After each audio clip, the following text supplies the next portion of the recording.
Reverend Sam Domingo, the president of the board of the Hawaii Workers Center, and we have gathered as part of our whole ongoing, growing coalition of people who are supporting Hawaii's working families, and our workers. And certainly we are here at the state capitol this afternoon on basically the last week of what's happening with the legislature to kind of voice our disappointment as well of the what's been happening during the course of this legislative session. But we still have some hope for a couple of bills, and that's why we're gathered here. And afterwards, we're going to do a little lobbying to hopefully ensure that maybe some of the bills that are still alive will be taken care of and passed for the betterment of the people of Hawaii, especially the working families and Hawaii's working people. I'd like to open up and invite Auntie Vicky Takamineho to lead us in an oli, and she will be the first speaker up as well. Auntie Vicky.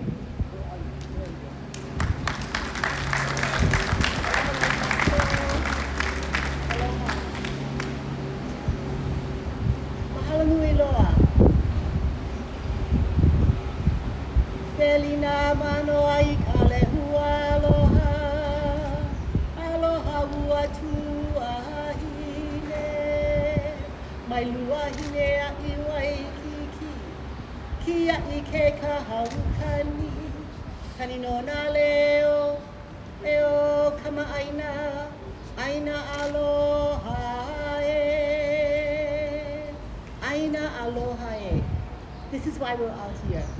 Aina aloha. We love our land. And the issues that we're facing right now are because we love our land and because we're kama'aina. Kama'aina, we're local. People that live here have a kuleana, a responsibility to care for the land that they live on. And the people in this building have a responsibility to carry out those responsibilities, to help us care for our land. So the bill that I'm championing is House Bill 2690. This is related to the Red Hill Special Fund. This Red Hill Special Fund is going to help us receive $750 million in federal funding. And that money is necessary to help us protect our water. Without water, none of us would be able to live. Without water, we cannot take care of our people, our keiki, our lands. So we need some autonomy with the Water Commission. We want to make sure that we have issues that are in this bill to establish this Red Hill Special Fund so that we can get federal funding to have staff people and to have some autonomy from the Water Commission. And in addition to that, how do we then take care of those that come here to live, work, and play if we don't have water to support them? So I'm here on behalf of those that are advocating for this bill, House Bill 2619, and are absolutely encouraging everyone to reach out to their legislators to make sure that you help them make the right decisions for our people that live, work, and play here. Mahalo.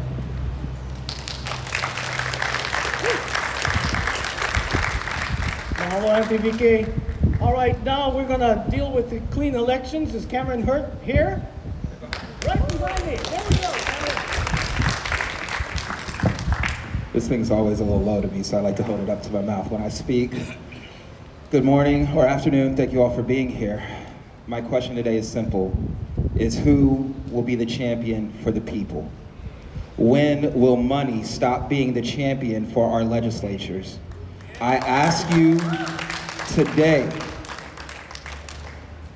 will we, as a populace, reject $1, one vote and replace it with one voice, one vote? And if we as a populace reject it, then they have no choice but to listen to it. Sitting right now in conference committee is Bill 1543, SB 1543. And that is a chance for our legislatures to do what's right, to do what honor demands, to do what integrity demands, and take big money out of our elections and give us the tools as the people to fight back against corporate interests. That's what we're asking for here today. Many of times our legislatures, our elected officials, lawmakers on state, local, and federal levels may feel that, all they have to do is wait this out. That momentum will die out. I'm here today with a simple statement of fact. You can hear us this week and do what's right and pass clean elections out of conference committee, or you can hear from us all in November, but you will hear from us. And in that is our power. And that is what we say to you. Don't give up. Call in. We're fighting every day. We have not stopped fighting for this, and we won't. We're going nowhere. We will get stronger. We will get louder. You will hear us. Thank you.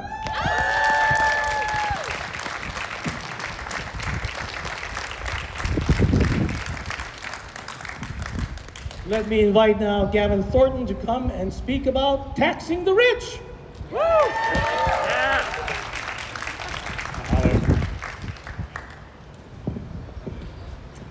A healthy economy is one in which everyone has enough.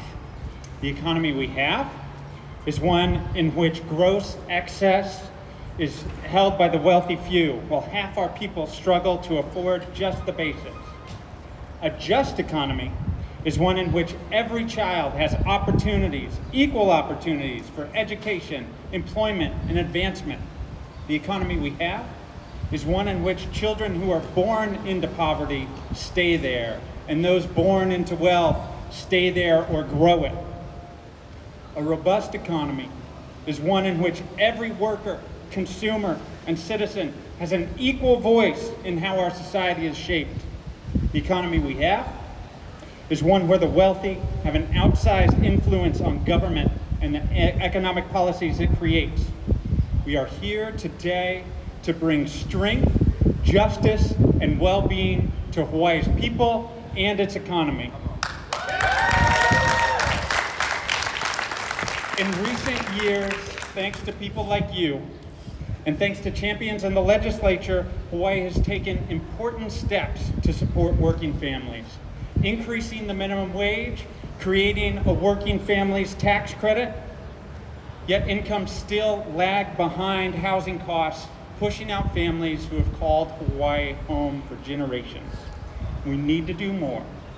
And yet the legislature is dangerously close to passing a $30 million estate tax cut for the wealthiest 0.4% in Hawaii. The proponents of this bill, who admittedly are people that I admire and businesses that I value, but they've embraced trickle-down thinking, suggesting that the cut will help strengthen local workers and the economy. It will not. It will only do what these trickle-down cuts at the federal level have done year after year after year, making the wealthy wealthier, making the poor poorer, and hollowing out our middle class. Don't pass this cut. Don't pass HB 2653. Instead, come back next year and pick up the opportunities that were dropped this year. Put that $30 million where it's truly needed, where it can support an economy from the bottom up. $23 million that could provide breakfast and lunch to all public school students. $13 million that could prevent the eviction of 2,500 families through rent relief and mediation. $42 million for a child tax credit that could support 176,000 children in Hawaii.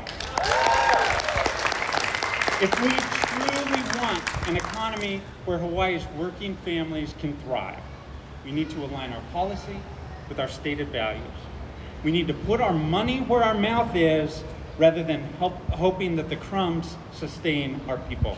Mahalo.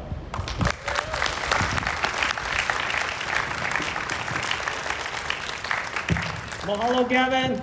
Yeah, seems like Reaganomics is still around, isn't it? For those of us who've been around that long. Man, trickle down? What the hell's going on here still? All right, next up is we're going to invite Nicole Wu. basically from HCAN, because she's really going to raise the ire about what's happening to our keiki. Thank you, Reverend Sam, and thank you everyone who's come today. I'm Nicole Wu from Hawaii Children's Action Network. So as you can tell from our name, we represent working families with children here in Hawaii.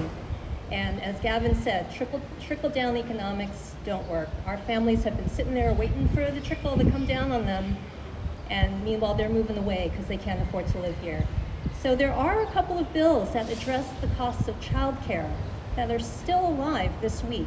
So that's something we could do instead of giving those tax cuts to the wealthy. We could spend tens of millions of dollars to help families afford their childcare. Right now, childcare averages $13,000 a year. That's more than full-time in-state tuition at UH Manoa. Just to imagine, how this burdens our middle-class families and our working-class families. So there's a bill, HB 2404. It has a bunch of tax relief measures in it, and we need to make sure the child and dependent care tax credit is in there. It helps families like HCAN's families with keiki afford childcare, and it also helps other families who have kupuna who need dependent care. They can also access this tax credit.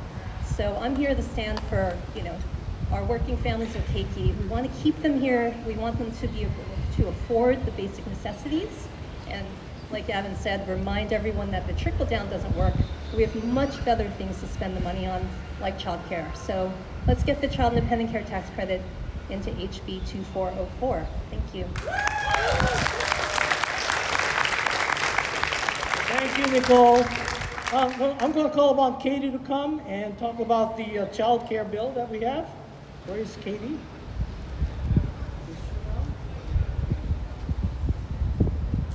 Okay, well, we're going to move on.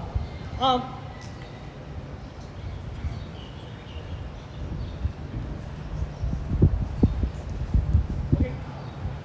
We're going to move on, and I'm going to invite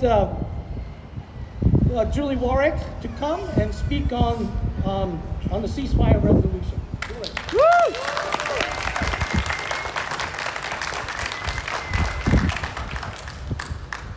Hi, everyone. I'm so grateful to be here today speaking as a part of the Defend and Respect Hawaii Workers Coalition. A big mahalo to everyone who has made this event possible. My name is Julie Warwick, and I am one of the members of the Hawaii chapter of Jewish Voice for Peace, the largest progressive anti-Zionist Jewish organization in the world. The Hawaii chapter is a grassroots, volunteer-led organization of Jews, including BIPOC, disabled, queer, and Hawaiian Jews and allies, organizing for a free Palestine and a free Hawaii.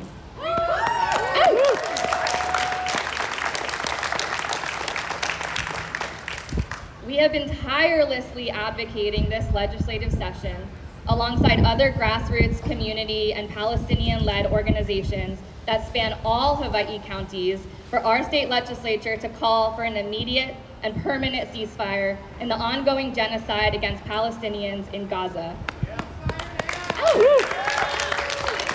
I also think it's really funny that this camera was just turned away from me. Just want to point that out. And an end to the oppression of Palestinian people and the ongoing colonization of Palestinian lands. So I'm here to say today Palestine is and always has been a labor issue. Our workplaces, factories, tech companies, and as we saw this week, academic institutions produce weapons, technology, and knowledge used by Israel to continue its occupation of Palestine. The US economy is currently producing weapons and sending billions of dollars to aid Israel to fund this genocide, with an additional $26 billion being voted on in Congress as we speak. Shame. Last year, over $13 million of Hawaii taxpayer money was sent to aid this genocide, and a strategic partnership between Israel and Hawaii remains in place today. Shame.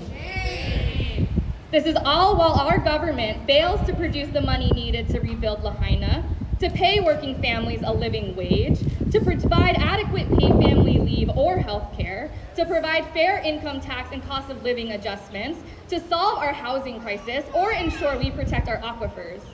All these things are connected and related to both labor and a priority of militarization and profit over people.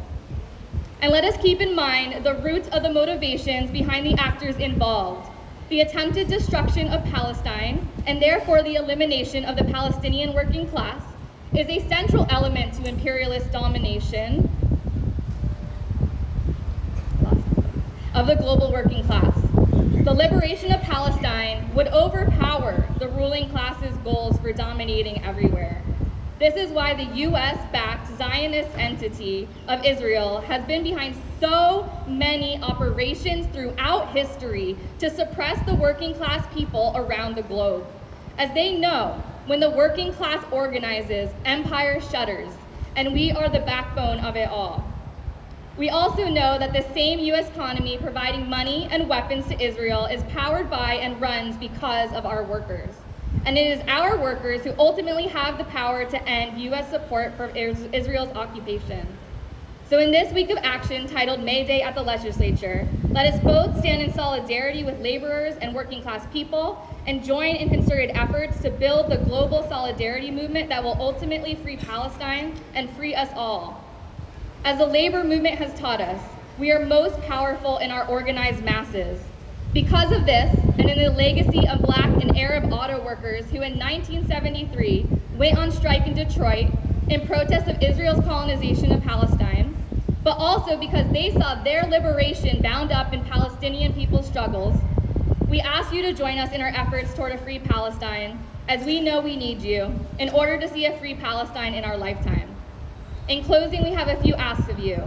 First, we ask that you support the Ceasefire in Gaza Resolution, SCR 13, and join us in the ongoing actions and events to demand an immediate end to the siege of Gaza. This morning, after tireless advocating and show of force by our community, the Hawaii State House adopted SCR 13, calling for an immediate and permanent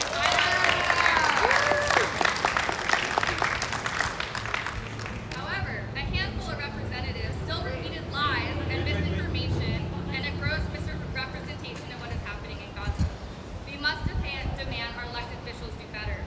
The final step is for the Senate to accept the amendments, and Hawaii will become the first quote-unquote state to call for a ceasefire.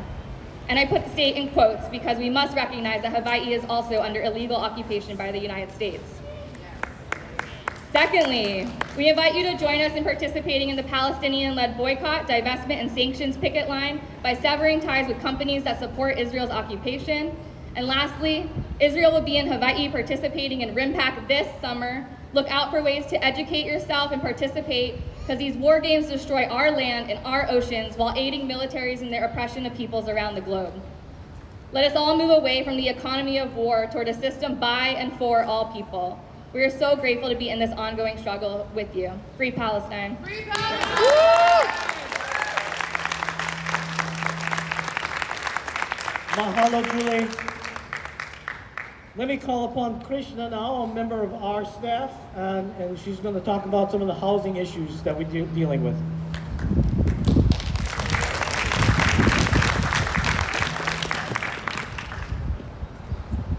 Hello everyone, my name is Krishna Bayudan.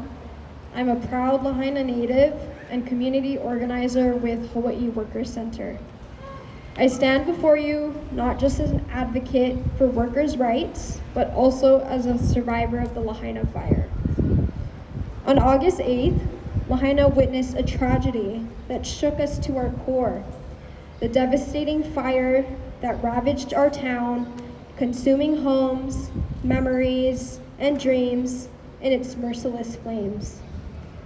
Among those affected was my own immigrant family, whose cherished home, a symbol of resilience and perseverance, was reduced to ashes. In the aftermath of this catastrophe, like so many others in my community, we found ourselves displaced, living in uncertainty and instability for several months. The Lahaina housing crisis is not merely a headline. It is a stark reality that affects the everyday lives of our residents. In the wake of the fire, Lahaina families, including my own, were forced into a relentless cycle of temporary accommodations, bouncing from one short-term rental, or STR, to another, clinging to the fragile hope of an extension of Red Cross contracts by out-of-state owners on a month-to-month basis. My own family has had to move more than 7 times in the span of 8 months before finally securing a permanent residence. 8 months of tireless searching, scouring through listings on Zillow, relying on word of mouth, and navigating FEMA assistance before we could truly call a place our home. On behalf of Hawaii Workers Center, I support SB 2919, a crucial piece of legislation that holds the promise of relief for Lahaina and communities across Hawaii. SB 2919 expands the power of individual counties to phase out STRs, providing much needed regulatory oversight and restoring control to local governments. What remains of Lahaina is a vast majority of STRs owned by out-of-state residents. The passing of this bill will indirectly lower the cost of living to our residents, ensuring that Lahaina's people can continue to call Lahaina their home. I envision a future where local residents across Hawaii are financially empowered to purchase and reside in their own homes, free from the pervasive influence of STRs. I hope the passing of this bill will usher in a new era of long-awaited housing justice for Lahaina and for all of Hawaii. Mahalo for your time and your attention.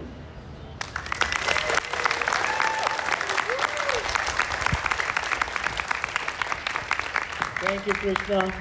Let me call now upon our Executive Director for the Hawaii Workers Center, our esteemed leader, Sergio Alcubilla. Thank you, Sam. My name is Sergio Alcubilla. I'm with the Hawaii Workers Center.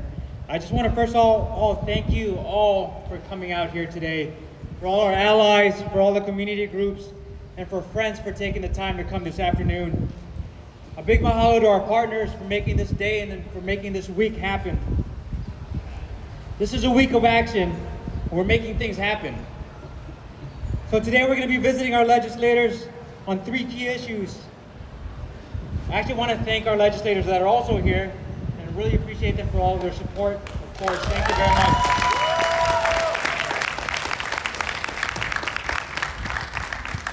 So Will White and the Appleseed crew, can you raise your hand, Will? All right, if you're interested in the state tax, yeah, please join Will, and yeah, definitely. Nicole Wu and the HCAN crew. Nicole. If the child and dependent care bills are important to you, please join her. And Cameron and Barbara and the Clean Elections crew. If Clean Elections is important to you, please join them. So right after this, we're going to go upstairs to room 224 to show our collective support for the short-term vacation rental bill, which is going to be heard at 1:30. So this is a first for the Defend and Respect Hawaii Workers Coalition, and this is just the beginning. The beginning of saying no to business as usual, no to the status quo, and yes to the needs of working families, and yes to the needs of the people.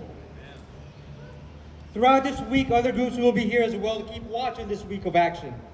So make sure all the work that we've been doing these past few months will not be lost to corporate interests.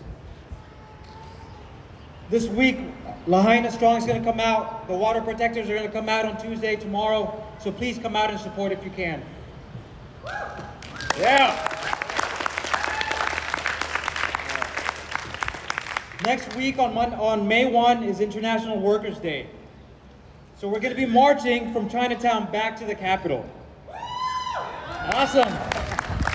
We're going to join with working class communities all over the world in celebrating the wins of the working class, as also acknowledging the struggles.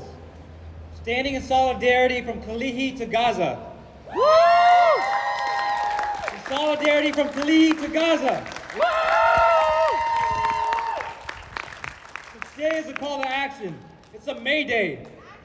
It's a call for the community as we enter these last few days of session. It is an emergency. It is a call for help. That we must come together to remind our elected officials that this is our house. This is our house. This is our house. This is our house. See you upstairs at room 224. Thank you everyone for coming out today. Thank you.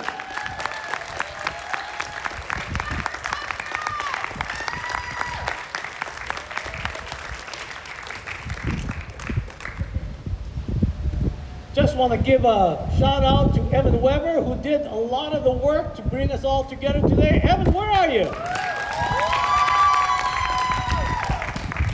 But the work is just beginning. So we're going to do what we're going to do today to go upstairs. But during the course of this week, we want you to start talking and bringing people together so that next Wednesday, on May Day, it's not going to be flowers and leis and things like that. It's going to be raising up what workers need, and we here together will definitely raise our voices to make it sure that they are going to be heard. Okay? All right.